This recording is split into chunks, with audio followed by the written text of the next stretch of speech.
तो आज मैं आपको एक अनोखी रहस्यमय कहानी सुनाऊंगा। अगर आप चैनल पर नए हैं तो अभी सब्सक्राइब कर ले तथा कहानी पूरा देखे। अंत में एक अनोखा रहस्य छुपा है। धन्यवाद। तो सुनिए।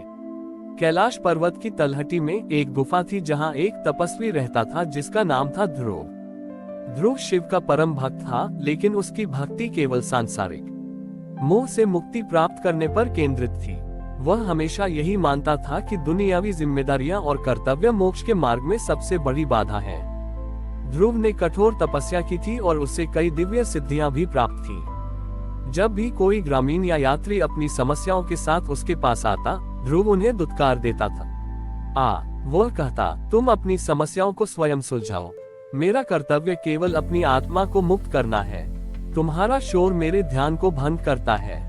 एक दिन भगवान शिव ने ध्रुव को उसकी तपस्या के लिए दर्शन देने का निश्चय किया। शिव एक साधारण वृद्ध किसान के वेश में ध्रुव की गुफा के पास पहुंचे। शिव किसान के वेश में के हाथ में एक टूटा हुआ हंसिया था और उनके चेहरे पर पसीना था।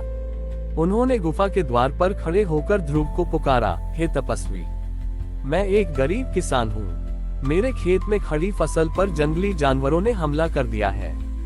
मैं थक चुका हूँ और मेरे पास अब उन्हें भगाने की शक्ति नहीं बची है। यदि तुम अपनी सिद्धियों से केवल एक क्षण के लिए उन जानवरों को रोक दो तो मेरे पूरे गांव का अन्न बच जाएगा। यह मेरा अंतिम कर्तव्य है।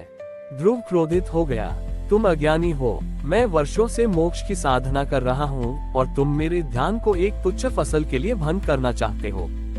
जाओ, अपना कर्तव्य स्वयं पूरा करो। मेरा कर्तव्य केवल शिव को प्राप्त करना है। शिव ने शांत भाव से कहा, तुम शिव को प्राप्त करना चाहते हो ध्रुव? क्या तुमने कभी सोचा है कि शिव का कर्तव्य क्या है?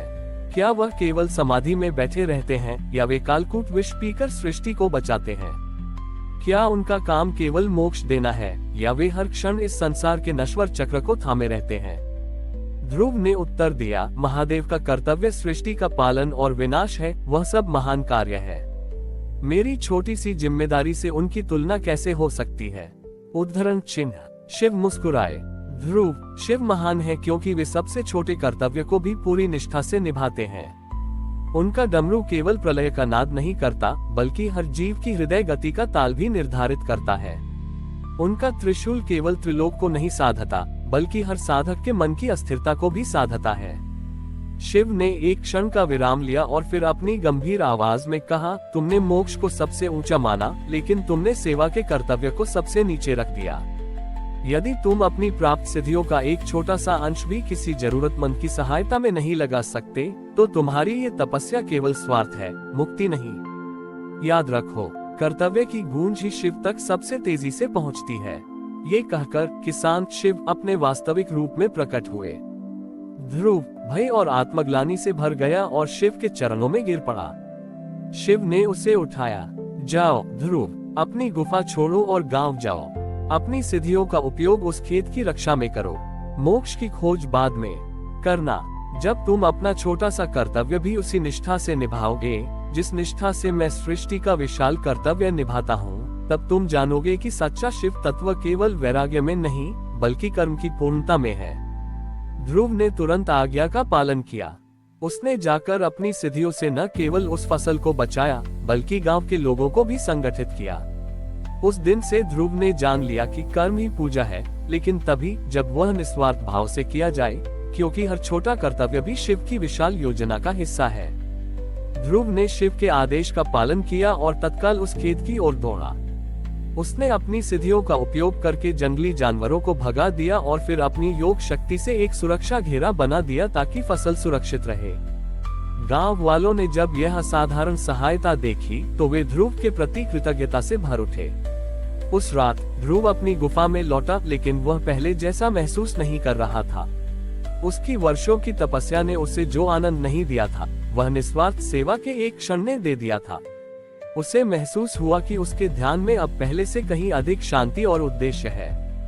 ध्रुव ने अपनी गुफा में शिव की एक छोटी सी मिट्टी की मूर्ति स्थापित की। उसने अपनी तपस्या का उद्देश्य पूरी तरह से बदल दिया। उसने मोक्ष को अपनी साधना का अंतिम लक्ष्य बनाना छोड़ दिया। ध्रुव ने घोषणा की, मेरी तपस्या अब केवल स्वयं की मुक्ति के लिए नहीं है। मेरी तपस्या अब कर्तव्य योग है। उसने अपनी दिनचर्या को 2 भागों में बांटा। तारांकन ध्यान और साधना। दिन का एक निश्चित भाग वह गहरे ध्यान में बिताता था, लेकिन अब उसका ध्यान केवल वैराग्य पर नहीं, बल्कि शक्ति प्राप्त करने पर केंद्रित था, वह शक्ति जिसका उपयोग वह दूसरों की सेवा में कर सके। तारांकन सेवा और कर्म। दिन का शेष भाग वह गांव के लोगों के बीच बिताता था। वह केवल उनकी समस्याओं को हल नहीं करता था, बल्कि उन्हें आत्मनिर्भर बनाना सिखाता था। यदि किसी का कुआं सूख जाता था तो वह उन्हें बताता था कि जल कहाँ ढूंढना है। यदि किसी के बीच विवाद होता था तो वह रूपांतर कुंड पिछली कहानी का विचार के सिद्धांत का उपयोग करके उन्हें स्वीकार और समाधान की ओर ले जाता था। ध्रुव अब एक कर्मयोगी तपस्वी बन गया था। वह जानता था कि शिव हर जगह है और लोगों की सेवा करना स्वयं शिव की सेवा करना है। एक दिन गांव में भीषण सूखा पड़ा। हर तरफ पानी की कमी थी और लोग भूख से व्याकुल थे। ध्रुव ने देखा कि उसकी सारी सिद्धियां अब भी पर्याप्त नहीं है, क्योंकि वह सबके लिए भोजन और पानी उत्पन्न नहीं कर सकता। ध्रुव ने अपनी गुफा में प्रवेश किया और सबसे गहन समाधि में बैठ गया। इस बार उसने मोक्ष या शक्ति के लिए प्रार्थना नहीं की। उसने केवल ये कहा, हे महादेव, मैंने अपना कर्तव्य निभाने का प्रयास किया, किंतु मेरी क्षमता सीमित है। मेरा अंतिम कर्तव्य यह है कि मैं इन लोगों को भूखा न मरने दूं। मैं अपनी सारी तपस्या, अपनी सारी सिद्धियां और अपने जीवन भर के पुण्य को त्यागता हूँ। कृपया इन सभी को स्वीकार कीजिए और इसके बदले में इस धरती पर जीवन और जल की एक बूंद प्रदान कीजिए। यह अंतिम और पूर्ण निस्वार्थ त्याग था। ध्रुव ने स्वयं की मुक्ति की परवाह किए बिना अपने वर्षों के संचित पुण्य को दूसरों के लिए समर्पित कर दिया। जैसे ही उसने ये संकल्प लिया, शिव देवी पार्वती के साथ वहां प्रकट हुए। शिव ने ध्रुव को गले लगाया। ध्रुव, तुमने आज सर्वोच्च ज्ञान प्राप्त कर लिया। तुमने समझा कि कर्तव्य का अंतिम चरण स्वयं का विसर्जन है। तुमने अपनी सारी कमाई दूसरों के लिए त्याग दी। ये त्याग ही मोक्ष से बड़ा है। शिव ने ध्रुव के त्याग के कारण उत्पन्न हुई ऊर्जा को लिया और उसे धरती पर प्रवाहित कर दिया। तुरंत ही उस सूखी धरती से एक शीतल जल का झरना फूट पड़ा और चारों ओर हरियाली छा गई। शिव ने ध्रुव को वरदान दिया, तुम्हारी तपस्या नष्ट नहीं हुई। अब से तुम इस संसार में जीवन सेवक के नाम से जाने जाओगे। तुम्हारी मुक्ति अब कर्म से बंधी नहीं रहेगी, क्योंकि तुमने स्वयं को प्रेम और सेवा के बंधन में बांध लिया है। यही सच्चा शिव कर्म योग है। और इस प्रकार ध्रुव ने जान लिया कि शिव को प्राप्त करने का सच्चा मार्ग दुनिया को छोड़कर भागने में नहीं, बल्कि दुनिया के प्रति अपने कर्तव्यों को परमेश्वर की सेवा मानकर पूर्ण निष्ठा से निभाने में है।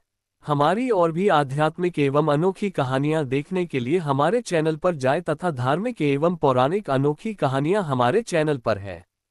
कृपया जाके देखें तथा हमारे चैनल को सब्सक्राइब करके रखें और वीडियो लाइक जरूर करें। धन्यवाद।